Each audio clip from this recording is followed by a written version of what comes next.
Hello, my name is Amina and I'm your decision-making specialist. Oh my gosh, can you believe today is day 38? April 23rd, 2020 and day 38. And we're still here. I'm grateful for that. And also, I'm going to offer from the very beginning that today, and I'm raising my hand too, that we go slowly, that we leave a little bit of extra space. It's not about social distancing. It's the kind of space that we leave when we really care and we're wanting to be kind and generous with someone, because it is day 38, at least here where I am. It may be more, it may be less where you are. However many days it is, there is a little bit of raggedness going on.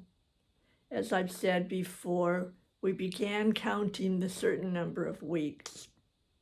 Then we began, well, it's a month. It's a month and a week. And now it's been 38 days. And the word is, we don't know until further notice, until we have some scientific data that we're safe, or as safe as we can be, to give it a little trial. I am all for the science part. I'm all for the data, and I'm all for keeping track of the numbers. And still, right here and now, today, that number is 38 days. And I don't know about where you are or how you're doing. People around me and my clients are getting a little frazzled. And I raise my hand because every once in a while, I am one of my clients and I tell myself to sit down, we need to chat. And I try to leave space for me to be afraid, space for me to wonder, space for me to grieve, space for me to be sad, and space for me then to get up and be able to laugh again and to keep my faith that one of these days we are going back out there. And however it is out there, we'll find a way to be safe, keep each other safe. And right now, 38 days.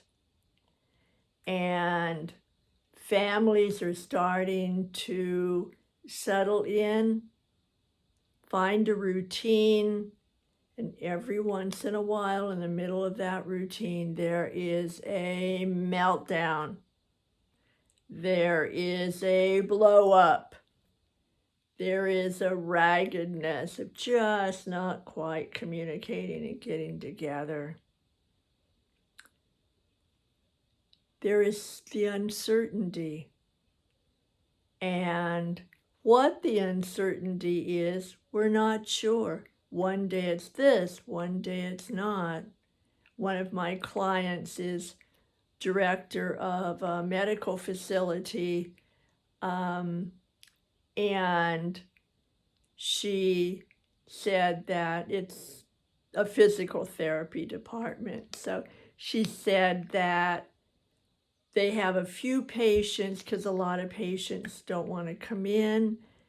And she said, so they're doing televideo conferences with their patients that don't require the hands-on. They can learn things to do exercises, ways to walk, and so forth by the video and the chat room. And she said, so at first, everybody that came in needed to have their temperature taken, the staff needed theirs taken, and then now every patient needs to wear a mask. That's for their safety, it's for the staff's safety. There's always a very good science-based reason to do it. And it doesn't work to just stand there at a door and hand a person, maybe even a new patient, a mask.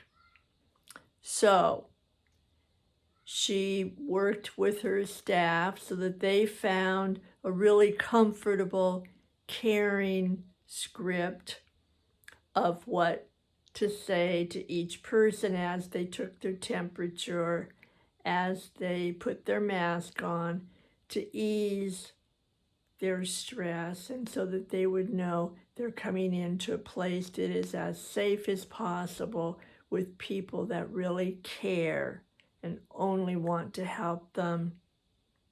And guess what? There's a step before that, taking care of the patient, and that is that he also takes that amount of time every day to talk to his staff, the therapists, the aides, the receptionists, everybody in his department, to have meetings with them and then individuals, see how they're doing.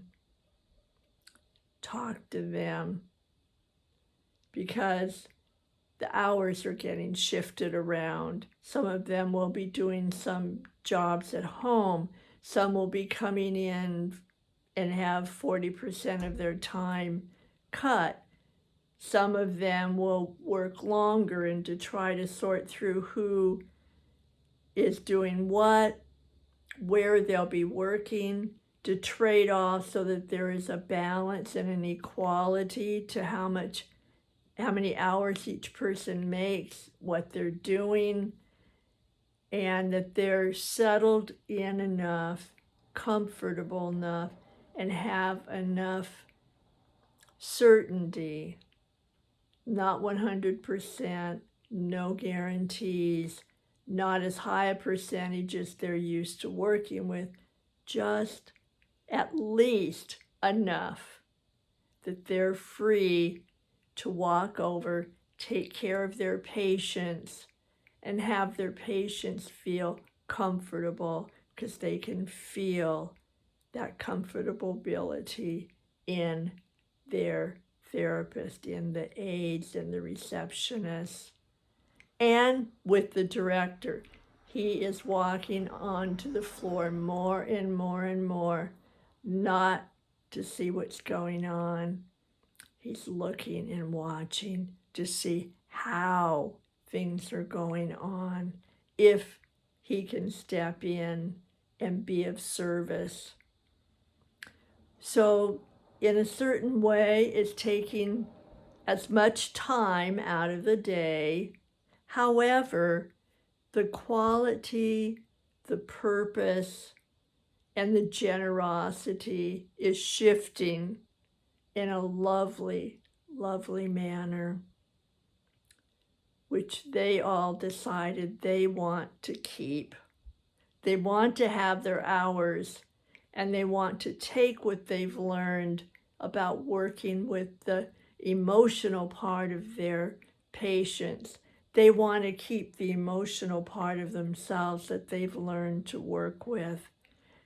And they're willing and able to take a few minutes, second, little eyelash of a moment, every morning to congratulate each other that they're doing what once would have sounded impossible, and giving themselves major points for sticking with it, for being willing to just change on the fly like that, and to keep adding more and more, and to keep practicing being their very best in the midst of 38 days and they are considered essential, and they are looking at what they do essential. There's a certain set of pride that they have that's deepened, and a wonderful sense of confidence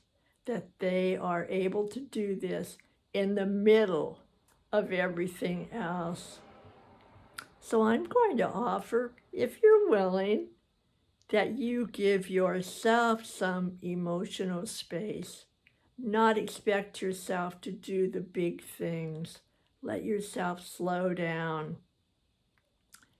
And most of all, give yourself that second, that eyelash of a moment, to look around, to close your eyes, whatever it takes to remind you that you too, whatever you're doing, is what you once would have considered impossible in the midst of this environment that we never imagined we would be living.